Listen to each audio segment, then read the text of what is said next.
તો તમે જોઈ શકો છો કે એકદમ સારો એવો બજારમાં મળે તેવો જ સોસ બની અને તૈયાર છે। હાલો ફ્રેન્ડ, તો તમારું સ્વાગત છે મારા રસોડામાં। તો આજે હું તમારી સાથે શેર કરીશ સ્પાઇસી અને સ્વીટ સોસની રેસીપી। ચાલો શરૂ કરીએ રેસીપી। ટામેટાનો સોસ બનાવવા માટે આપણે 2 કિલો ટામેટા લીધેલા છે, મોટા અને ફ્રેશ ટામેટા લીધેલા છે। સ્પાઇસી અને સ્વીટ આપણે સોસ બનાવશું। ટામેટાને આપણે આ રીતે 2 ભાગમાં કટિંગ કરી લેશું। તો આપણે બધા જ ટામેટાને આ રીતે 2 ભાગ કરી અને કુકરમાં 2 વિસલ કરી લેશું। ટામેટાને આપણે આ રીતે 2 ભાગમાં કટિંગ કરી લીધું છે। તો ટામેટાનો સોસ આપણે ટામેટા બાફી અને પછી બનાવશું। જો તમારે ટામેટા બાફવાનો હોય તો તમે કાચા ટામેટા મિક્સરમાં પીસી તે રીતે પણ તમે સોસ બનાવી શકો છો। તો આપણે ટામેટાને કુકરમાં 2 વિસલ કરી અને બાફી લેશું। તો આપણે સોસને સ્પાઇસી બનાવશું। તો સોસને સ્પાઇસી બનાવવા માટે આપણે કાશ્મીરી લાલ મરચું 5 કલાક પહેલાં જ પલાળી દીધેલું છે। તો મરચું આપણું એકદમ સારું એવું પલળી ગયું છે। તો આપણે આ મરચાંનો ઉપયોગ કરશું સ્પાઇસી બનાવવામાં।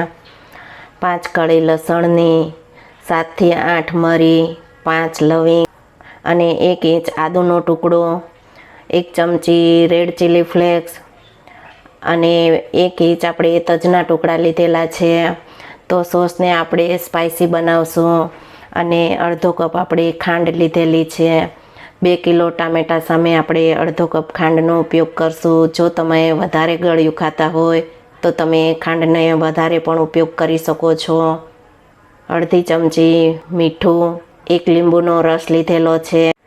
મીઠું અને લીંબુ આપણે બંનેને પ્રિઝર્વેટિવનું કામ કરે છે। આપણો સોસ છે તે 12 મહિના સુધી સારો રહે અને ખરાબ ન થાય તેના માટે આપણે મીઠું અને લીંબુનો ઉપયોગ કરશું। આપણે મરચું, લસણ અને આદું જે ટામેટા આપણે બાફેલા પીસશું તેમાં ઉપયોગ કરશું। લવિંગ, મરી અને તજ ખાંડી અને તેનો પાવડર કરી લેશું। તો પહેલાં આપણે તજ, લવિંગ અને મરીને ખાંડી અને તેનો પાવડર તૈયાર કરી લઈશું। તો આપણે તજ, લવિંગ અને મરીને ખાંડી અને આ રીતનો આપણે પાવડર તૈયાર કરી લીધો છે। તો આપણે ટામેટાને કુકરમાં 2 વિસલ કરી અને બાફી લીધા છે। ટામેટાને ઠંડા થાય ત્યાર પછી આપણે તેને મિક્સરમાં પીસી અને તેની પ્યોરી તૈયાર કરી લેશું। તો આપણે જે આ છાલને કાઢવાની નથી તેને આપણે મિક્સરમાં પીસી અને પ્યોરીને ગાળી લેશું એટલે આ છાલ ઉપરની છે તે નીકળી જશે। તો તેની જગ્યાએ તમે છાલ કાઢી અને તે રીતે પણ તમે પીસી અને પ્યોરી બનાવી શકો છો। તો આપણે છાલને કાઢ્યા વગર જ પીસી લેશું અને પછી પ્યોરીને ગાળી લેશું।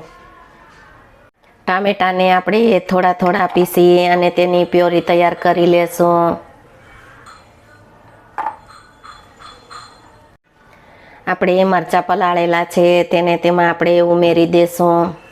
આદુ, લસણ તો આપણે જે ટામેટા પીસી અને પ્યોરી તૈયાર કરશું તેમાં જ આપણે પીસી લેશું।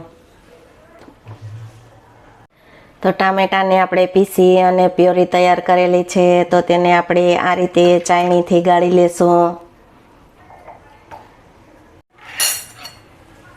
તો આપણે પહેલાં આ રીતે ચાળણીમાં ગાળી લેશું।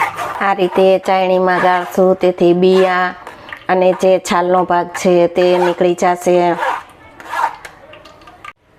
તમે જુઓ છો કે આપણી પ્યોરીને આ ચાળણીમાં ગાળી લીધી છે। તો તમે જુઓ છો કે છાલ અને બી છે તે નીકળી ગયા છે। તો આ રીતે આપણે પ્યોરીને ગાળી અને પછી આપણે સોસ બનાવશું તો એકદમ પરફેક્ટ અને સારો એવો બજારમાં મળે તેવો જ બનશે। તો આપણે આ ટામેટાની પ્યોરીને ઉકળવા માટે રાખી દીધી છે। તો તમે જોઈ શકો છો તેમાં આપણે ખાંડને ઉમેરી દેશું।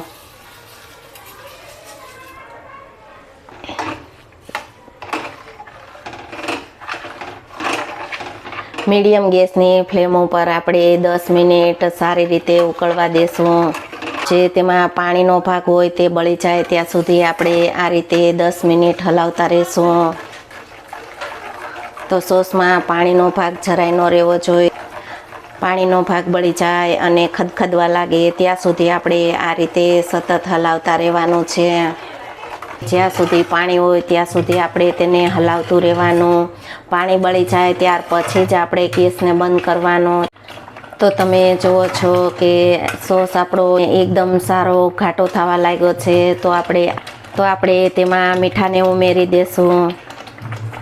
લીંબુના રસને પણ ઉમેરી દેશું. તો લીંબુના રસને અને મીઠાને આ રીતે આપણે છેલ્લે ઉમેરવાના.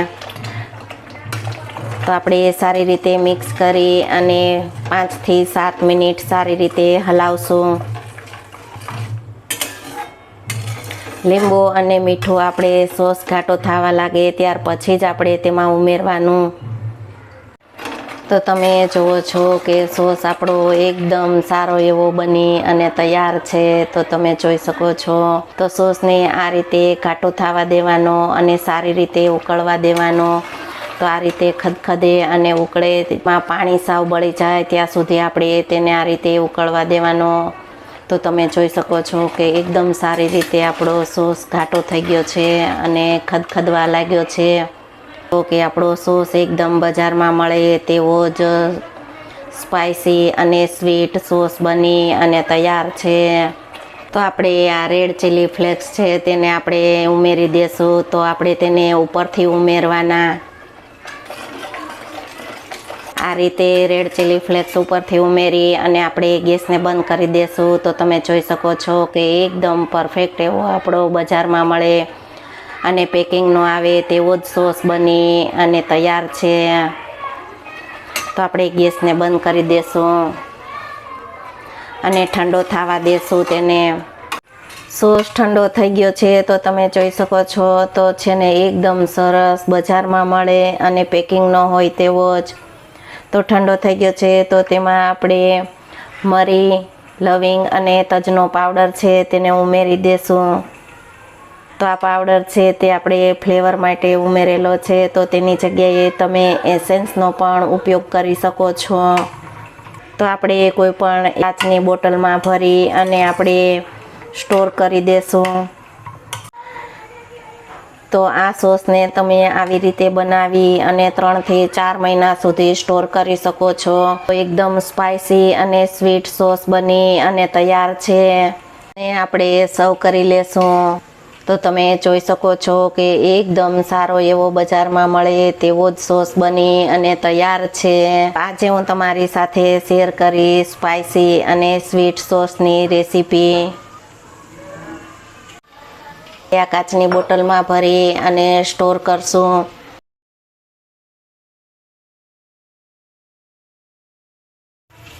તો તમે જુઓ છો કે એકદમ સારો એવો સોસ બની અને તૈયાર છે. તો છે ને એકદમ સરસ.